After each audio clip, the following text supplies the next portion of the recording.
Bobby Matos and his Afro-Latin jazz ensemble with Miles Davis's All Blues, which first appeared on Davis's 1959 album, Kind of Blue. Matos and his Afro-Latin jazz ensemble honored Davis by including the tune in his 2006 album, Gratitude. This is Leid Stories. I'm Utrice Leid. The madness continues in Washington. There's a lot of stuff happening, but in a way, we should drop everything and pay attention only to these things. Not. They will go on for some time, so we'll have more than enough time, more than enough opportunity to follow up on major developments in the inquiry into the president and his administration. A couple of things still to note, and that is Mr. Assange has gotten a kind of reprieve, but not totally yet. The government has decided that they will basically withdraw charges against him, but we don't know what the rest is, or if there is another shoe to drop. But the government of Sweden says it is dropping the rape investigation against him because obviously they don't seem to have all the pieces together. And the case as it exists right now has fallen apart. So that's good news for Julian Assange. He has been held in a British jail for, I think, since 2010. Is almost going into a decade now. So that gives reason for people to be very hopeful that he will be let out, but that begins another chapter in this very sordid story. Even if he's let out, it doesn't mean he's free. Somebody else would probably take up the challenge. Some other country would probably take up the challenge. And that might even include the original charge and see whether they can still go ahead and litigate this case. I'm hoping that basically, since it is acknowledged by major parties that they can't go forward with the case because they have no real solid evidence on which to base the charges against him. So that's, I'm sure, has come with a great deal of assurance for the supporters of Julian Assange. So that's one good thing. The trial or the inquiry into President Clinton and some of the highest placed members of his staff continues in Washington, D.C., but we haven't seen too many explosions yet. They'll soon be coming, and people will be reacting. And it's on that matter, basically, that we're going to just take off on our own little jaunt, related, but certainly separate. And it has to do with the question whether the current political crisis in Washington, that is to say, the trial by Congress of the president and his possible impeachment for abusing his power and authority for his own gain. Well, of course, this is a multifaceted situation, and it looks like it would last quite a bit longer. because there's so many moving parts to the what you would think would be a straightforward issue. But I'm wondering whether the hearings and the inquiry as a whole have caused you to re-examine your own political attitudes. In what ways do you feel personally affected by this trial? And as specific as you can go, what has this trial caused you to think or rethink about your country, about politics in general, about your own uh, orientation, your own political orientation? Has it caused you to reflect? Has it caused you to rethink this entire system as to whether it's working, not working? Could it be made to work better? If so, how? But it occurred to me that it's like a fishbowl. We're looking into a fishbowl because we really are not close to this discussion, this national discussion. We haven't taken it on. We haven't asked questions about it. What is it supposed to mean to us? What is it supposed to mean about this concept that people talk so much about, the concept of democratic rule? Do we feel any particular passion about this, or is this just a routine? Have we come to know Trump simply? Have we come to a conclusion about Trump? If so, what is that conclusion? Do we have any thoughts about where this whole thing is going? What questions is it raising for us as a nation? And frankly, do you care? Do we care?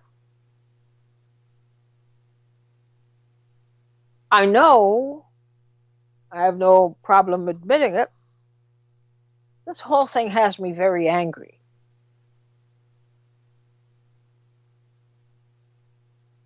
Because it's feeling more and more like government,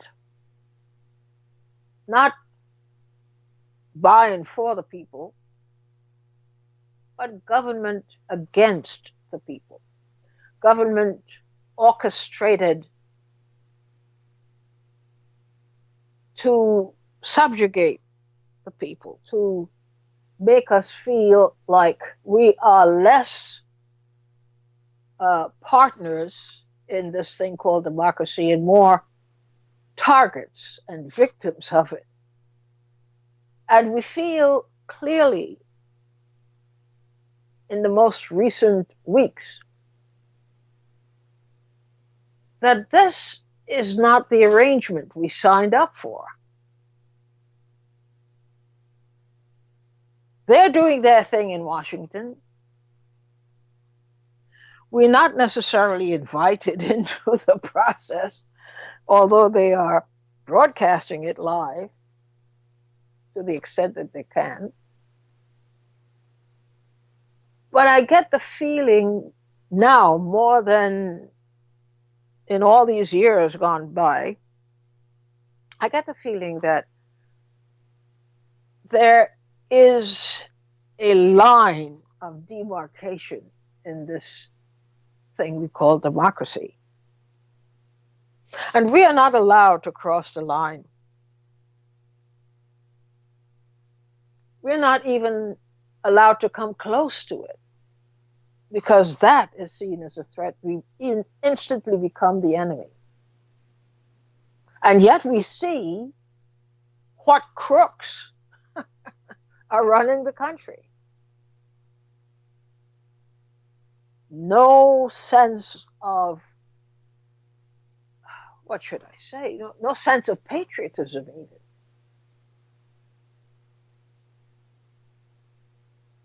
A very marked attitude of derision that they are holding the strings of power, the reins of power, which have now become strings in some cases. And they get away with things that were only imagined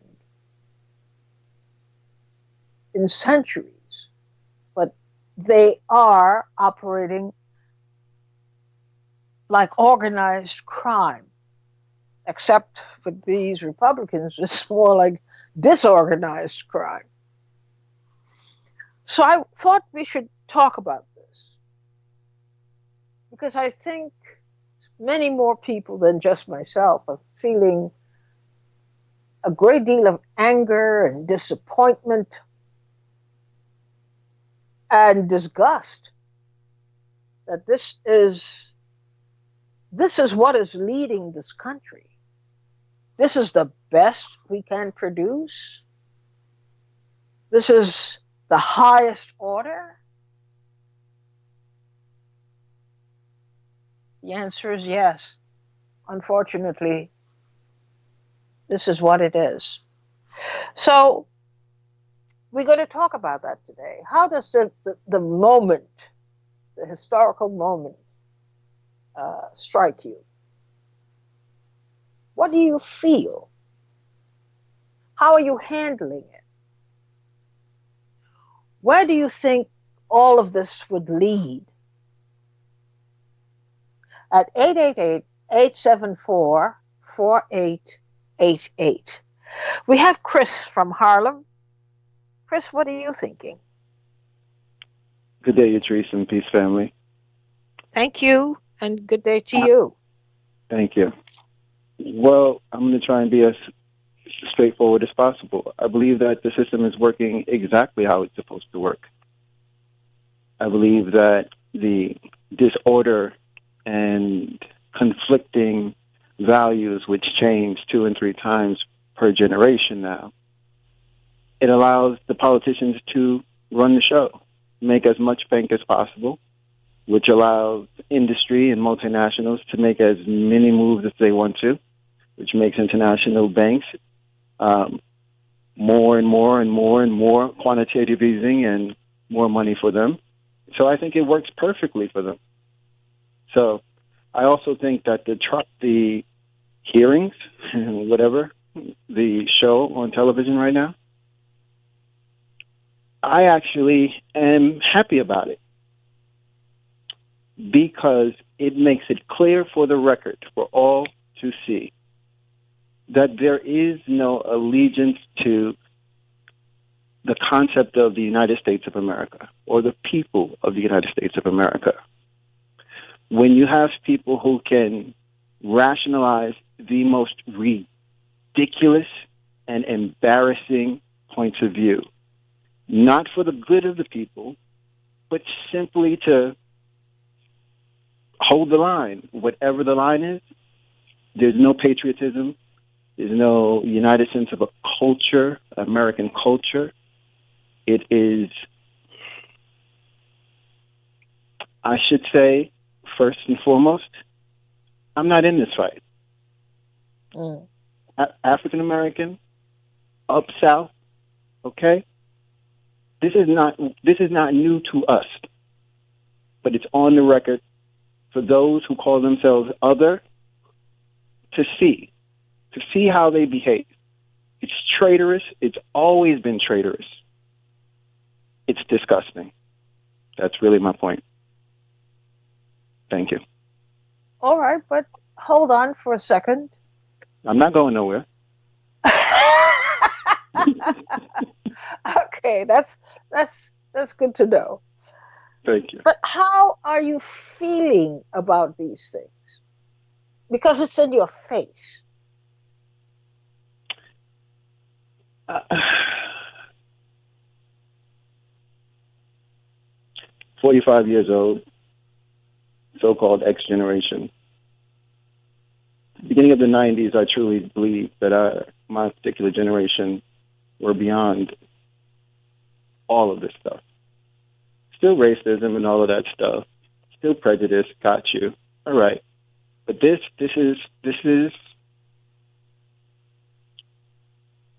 is devilish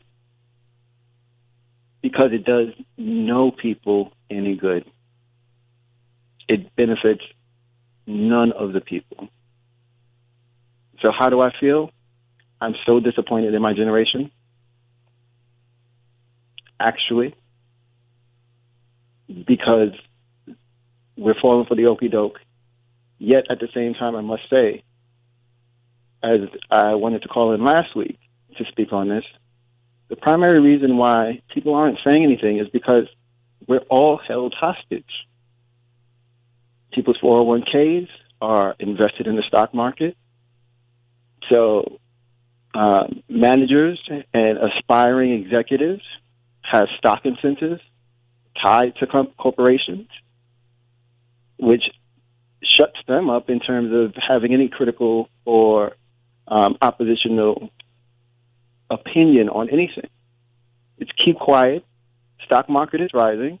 Your 401k is in it. And if you decide to get on the bandwagon against the stock market or how things are going, then that's going to hurt your retirement fund. So we're all held hostage. Excuse me. I'm listening very intently to what you're saying because not only is it profound, it is profoundly true.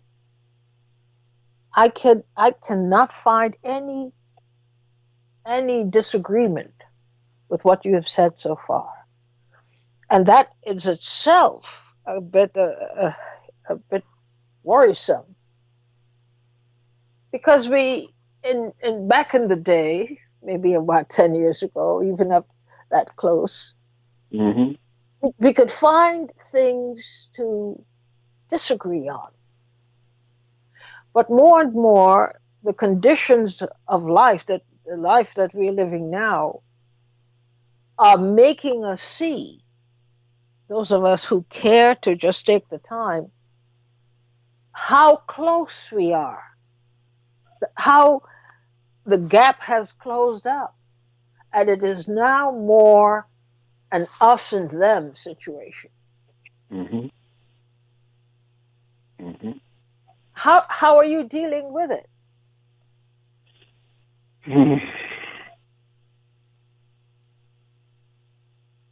The strength of the family, as I have said, is the thing that will drive us and carry us through. The family outlasts all nations throughout time. So how am I dealing with it?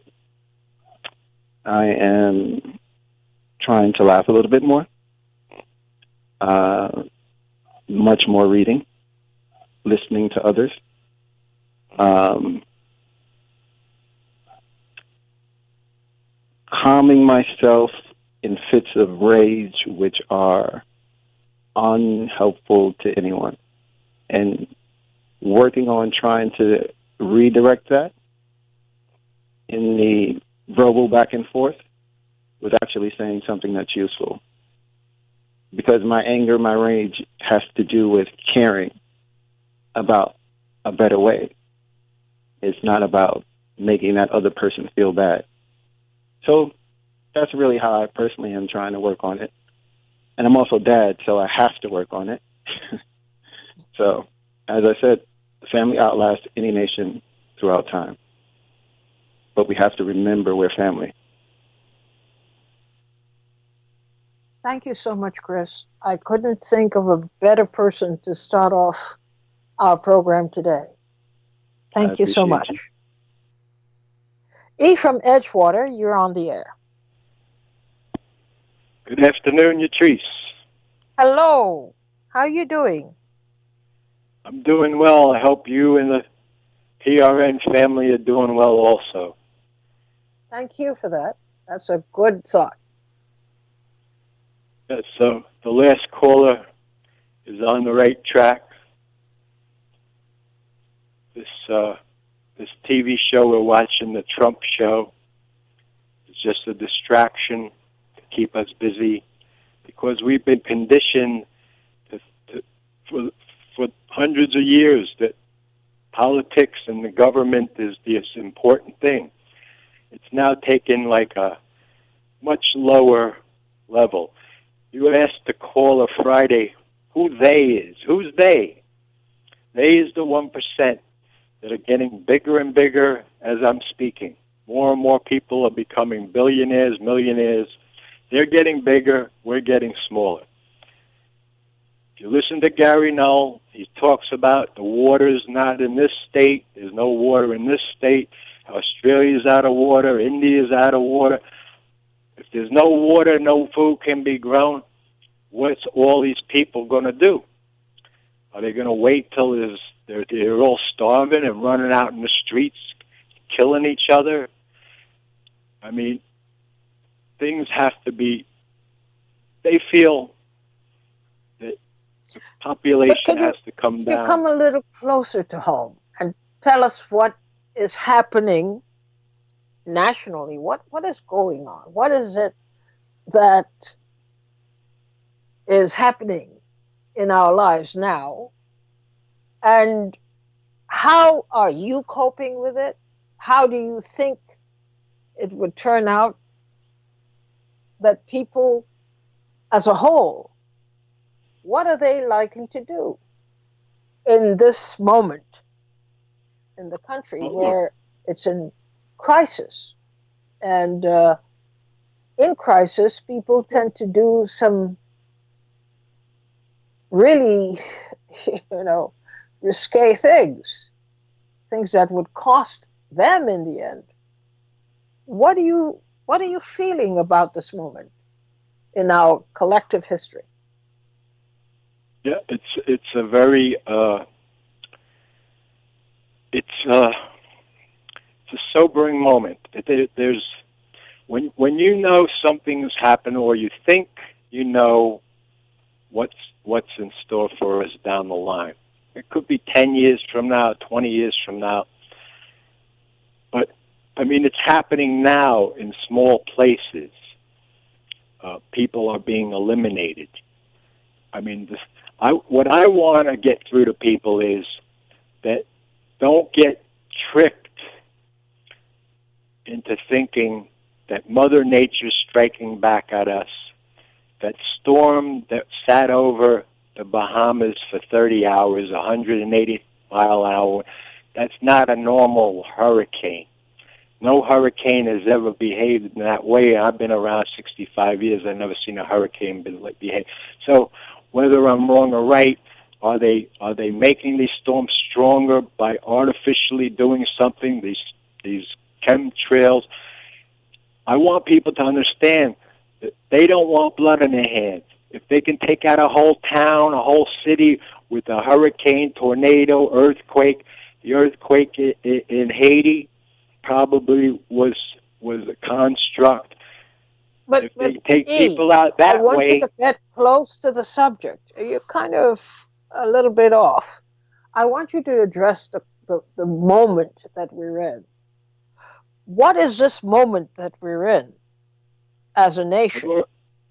I've already explained that. The moment that we're in, why Bill Gates, one of the richest men in the world, is over in Africa making sure kids get their vaccines. That's part of genocide, but they're doing it in a way that people aren't seeing it as genocide. And when a hurricane wipes out a whole city, a flood, a tsunami, a firestorms, floods, when these things happen and wipe out whole cities, whole towns, this isn't Mother Nature striking back. This isn't Mother Nature batting left. This is Mother Nature getting pumped up by artificial means. So we shouldn't be thinking that it's just Mother Nature. And no, the governments, the people that are on the top, all the rich people, they know what's in store for us. and they want to save themselves and some of us. In order to save some of us, then half of this population of the world has to be eliminated. And they're doing it with these events, these natural disasters, but they're not natural, is what I'm saying. Okay? They're Okay, not I get natural. it. I was thinking that you would talk about the impeachment or pending impeachment or possible impeachment of the president of the United States. Okay, I could talk What about does it that. What does it mean to you? Yeah, it means that it's a TV show that they want us to stay watching because it's an important thing in our minds. It's important because it's the government, and we depend on the government for our lives, right? This is real important, but it's not so important to them anymore. It's the shadow government is running things, and the one we're seeing with Trump and Pelosi, they're all actors in the game. They're much lower, but they have our attention. They have us in their grasp. We have to watch the news every day. We have to tune into you and talk about this every day. We don't talk about other issues, the things that Gary Knoll brings up about the water shortages all over the place. Once in a while, you have a guest on that talks about what's going on in Puerto Rico, what's going on in Haiti, what happens with the Clintons. But we're mostly focused on this Trump show. And that's why they spent 20 years getting Donald Trump ready for this. He wasn't able to do this. When Lincoln says, "Oh, Trump's full of confidence," he goes, has a rally. He knows that nothing's going to happen to him bad as long as he plays this game.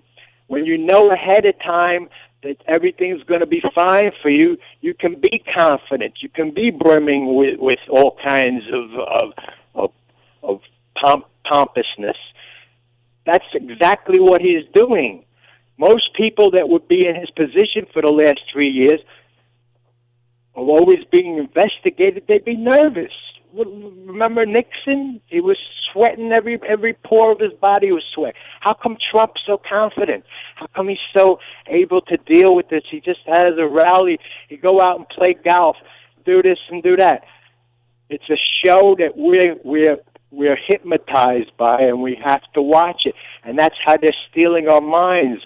When Willie says, "Don't give your mind up," there's no voting anymore. They select who that gets voted. I'm not saying there's no polling places where you go and you select who you want to select. You turn the dials or flip the switch, whatever you do. But what happens after that? Does it really go get tallied somewhere? Or did it just want us to feel that we have that right? And I really don't understand how we ever got that thought into our mind, that we, with no power, would be given this power to pick the one who's going to lead us. How they convinced us of that without really giving us that power is really amazing to me. It's All a right. very well done. Thanks for contributing today. Thank you very much, E, for your Thank you. thoughts. We go next to Brooklyn. David, you're on the air. Yes, good afternoon, Yatrice. Hello. You know, I look at this in a very simple way. The ruling class that runs the empire, that's all over the world, that interferes with people's business and elections all over the world, has a plan. The ruling class's plan is to enrich itself into infinity forever. And the plan involves having to control the people that exist outside of the ruling class. So all of these things, such as the impeachment that's going on, that is interesting. It gets people's attention, but that does not change the nature of the system that we live in. We still have imperialism. we still have the same people who are at the top, the 1% in that area, that control the world. So as long as you can divert people's attention from what they are doing to other things like, for example, impeachment, that's fine with them. So people have to understand that the capitalist system that's in charge essentially all over the world wants to continue enriching itself without limit. And all these other things, these so-called political parties and so forth that exist, you have to keep the people entertained. You have to control their minds. You have to control their education, and I put that in quotation marks because it's not really education, it's training. People have to get it because if people were educated, they'd be empowered, and we haven't got a system like this.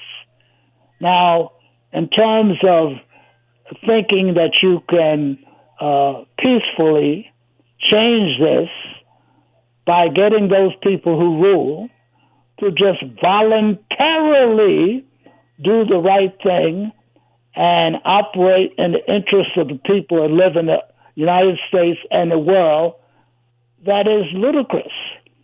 They in no way are going to give up their ability to exploit the people and of the world and be the stewards of the environment.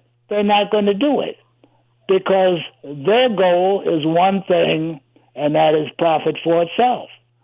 So regardless of who is president, and they manipulate so that they can control who gets to run in these sham elections, we still have imperialism. We still have endless wars. We still have a welfare system that benefits the rich at the expense of the many. Nothing changes. The only way that's really going to change is rebellion. And they are pretty good at stopping rebellion. They have all the military power that exists that control people. And with their propaganda system called, quote unquote, education and other forms of media, they are so good at confusing the people's minds that things continue. To me, it reminds my early years when I used to go with my family to the circus, and we see this lion tamer in the cage with maybe 10 lions, and he's able to manipulate and control those lions. So that's what you have. The people are lions, and they're being controlled by the lion tamer, which is the ruling class and all its apparatus. And that's what's going on today and will continue to go on. The only way that it would really change is a rebellion. And they are very good at handling rebellion. That's why they had the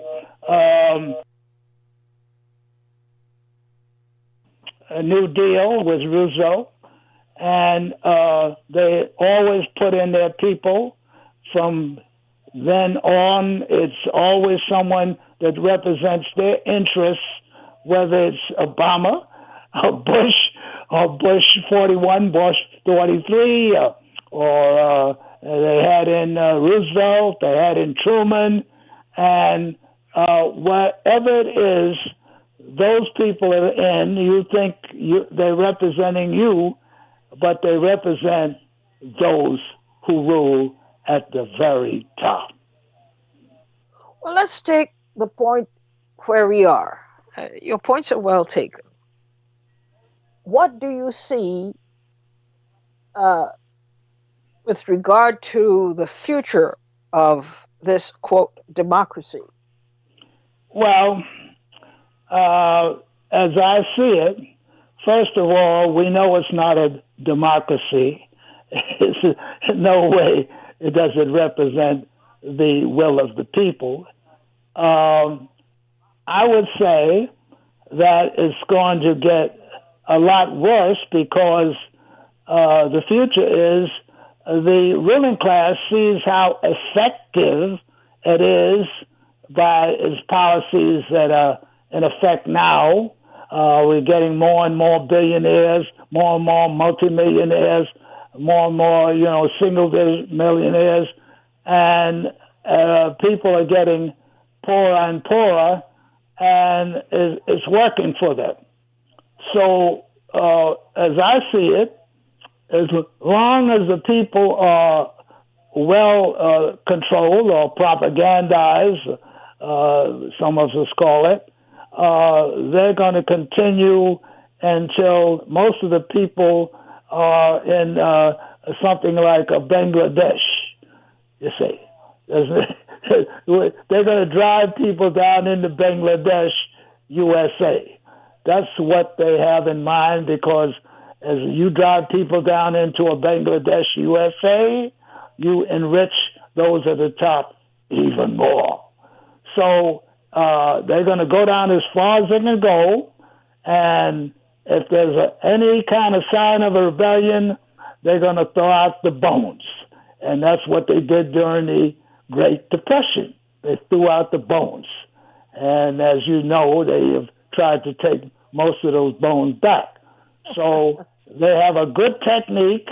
They control the propaganda that controls the minds of the people, and they control the minds well. And especially with their chief technique was around phenotype, or we call it race. So that works very well for them, and people don't understand it.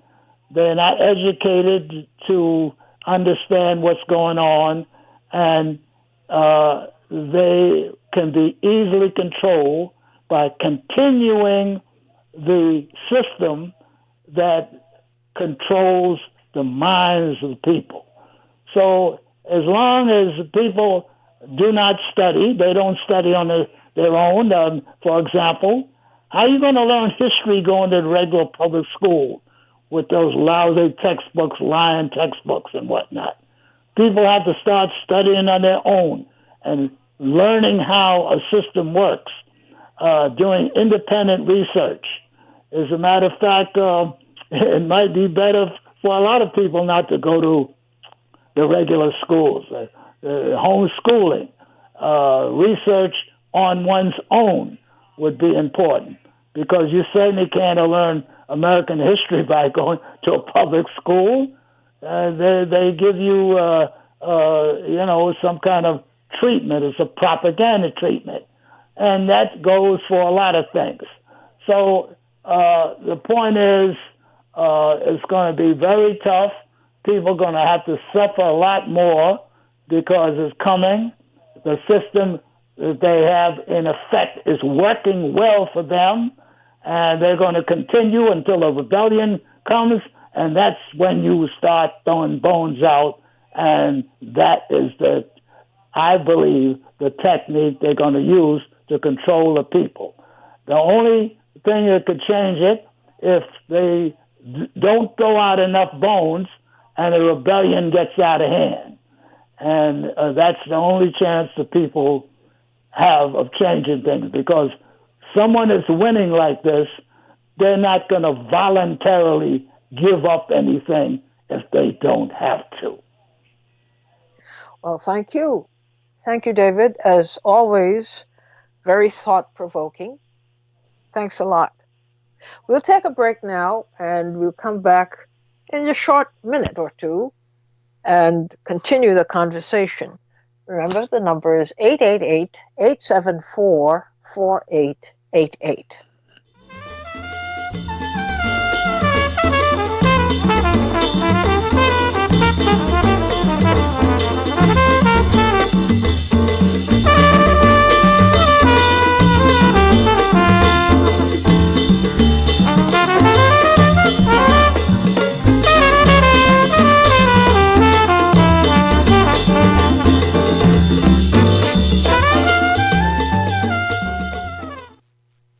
listening to Leid Stories on PRN.FM. I'm Utrice Leid. We are taking our cues from Washington, what's happening in Washington with this effort to investigate the actions of the president and his administration in a number of scenarios that have come to our attention via the warnings of people who have said things about what is going on. They've been pointing an accusing finger at the president and several of his appointees. And we are seeing how the appointees have themselves mimicked the president in their actions of going way beyond their scope of duty, going way beyond their authority, and we are seeing being exposed because of whistleblowers, because of people who have a strong sense of service to the nation, people who are troubled by the unusual methods being used in the name of self-interest, and who've come forward, and in many cases they've put their lives on the line to tell what they know. It's a time of great, although it's not resonating this way, but it is a time of great peril for the nation. But we're not getting that kind of discussion. It's a time of great peril because we don't know what's going on. And the little that we know is not enough. It only begs that more be known about what is going on. It's a very perilous time for the country, and yet we are expected to be, calmed down by the fact that this is democracy in action. Congress is making some moves to ensure that democracy prevails. But of course, everybody knows this is not the deal here. We need to understand some deeper things about what is happening in this country today. Ed from Queens, what are you saying? Yeah, good afternoon, Utrice. How you doing? Okay, how are you? Like I always say, I'm hanging on by my thumbs, but I'm still hanging. Still hanging. Well, hang on, Ed. Hang on. You got to hang on. You got to laugh to keep from crying, because it certainly It is a bloody mess. It is a bloody mess. And what's going on in Washington right now, I think, is the culmination of all of the corruption that has taken place throughout at least as long as I've been alive, 50 some odd years since I've been watching this government.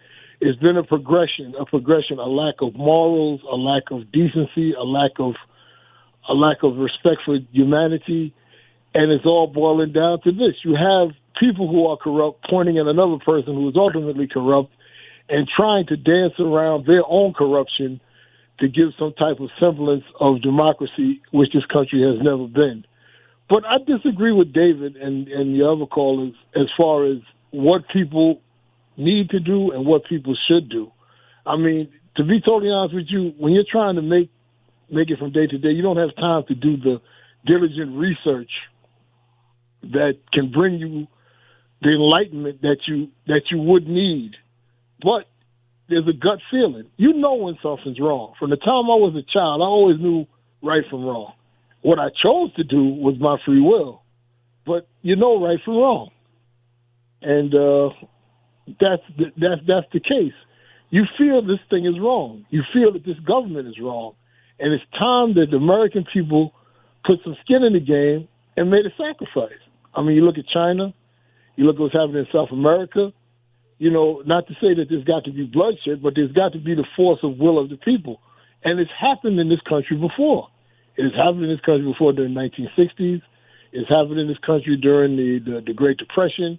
It's happened in this country. If you really look at history, even on the tertiary level, there have been revolts. There have been times when the populace has forced the powers that be to capitulate for the greater good, and the potential exists again, but we just can't let them make us feel so overwhelmed, so disconnected. I mean, this is your land. This is my land. This is our country. You got to put some skin in the game. You got to make a stand.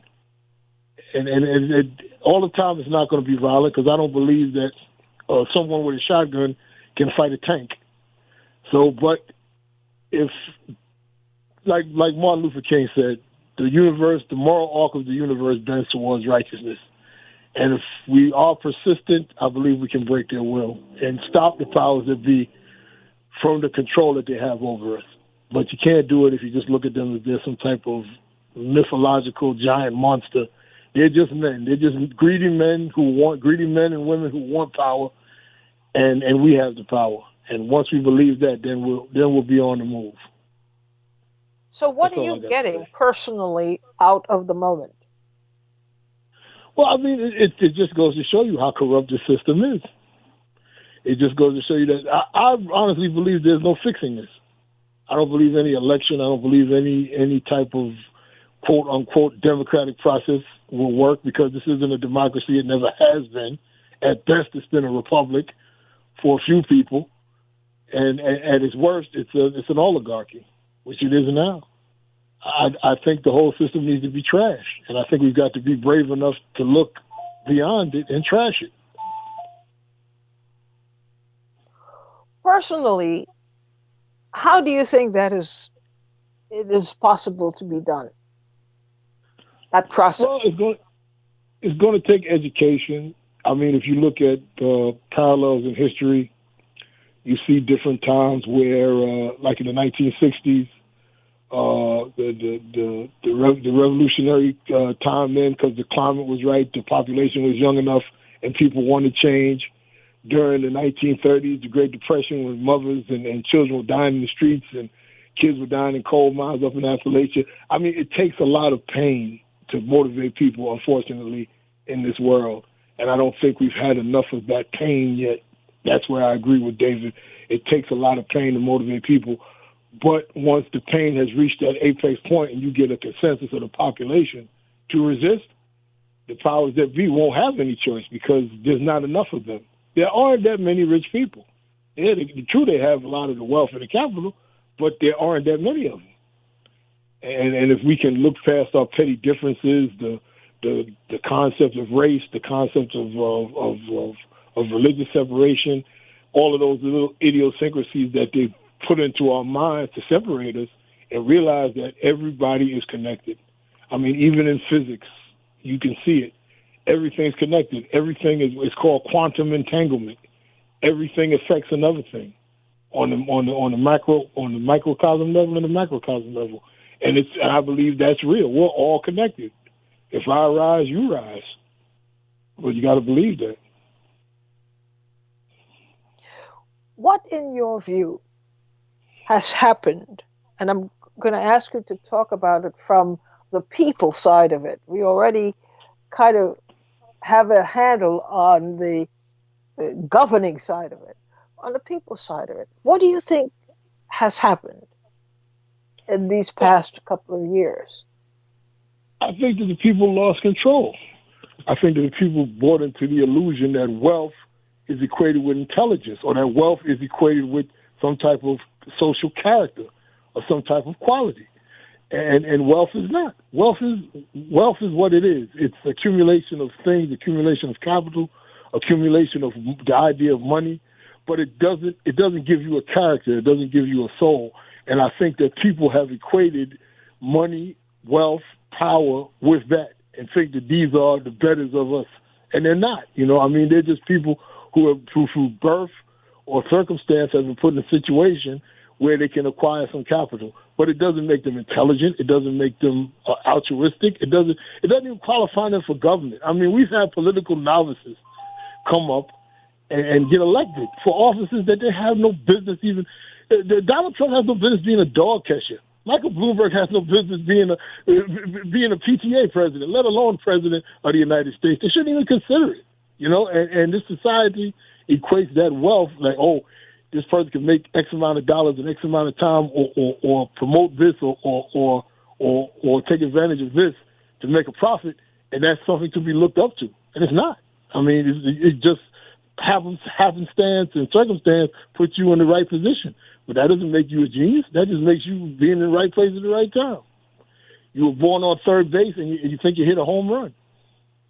Right now, no. If the people were inclined to follow your advice, right this minute, what would they do?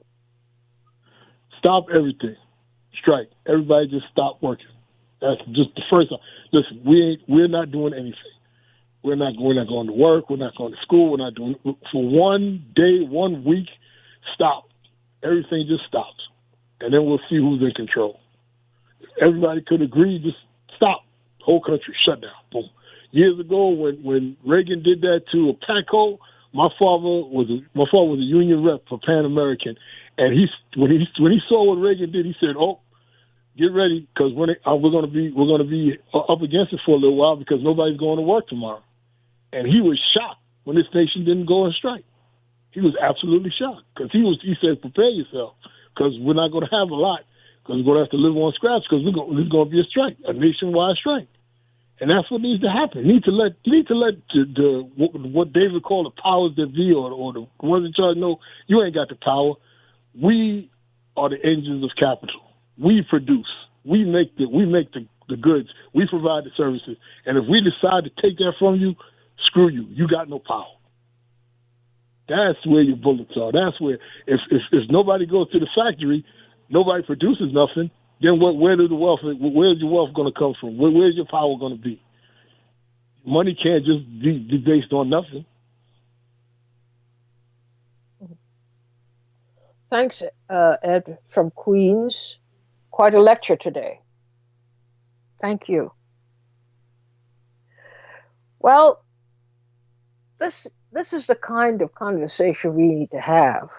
And this is why I like to stress that we talk to each other, because there are many great ideas floating around, except we don't know what they are, because they're not presented in an arena where we can appreciate the points being made.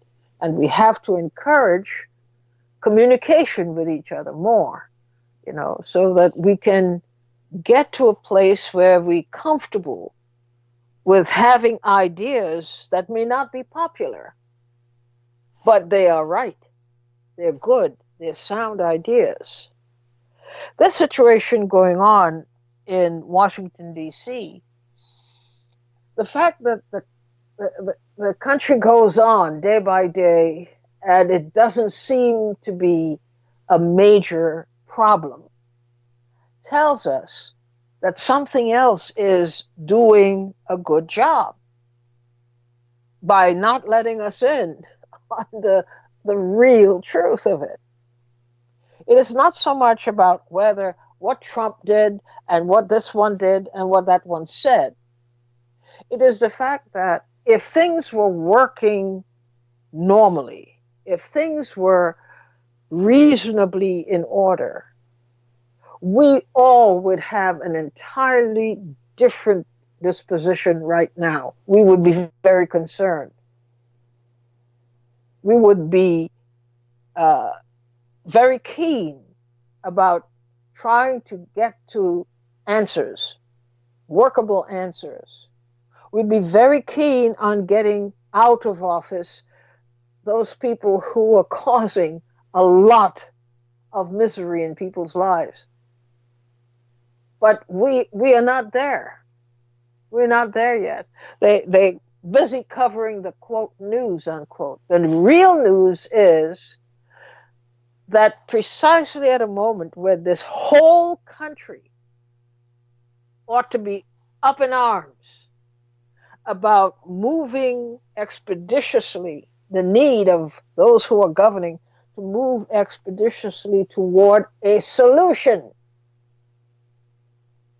toward getting answers. They instead filming these things and broadcasting them as if that is the problem. It's not the problem. The problem is the country is teetering on the brink of a major disaster, which will not be easily solved. Thanks for listening. We come back to each other tomorrow. Thanks for your input today. Bye bye.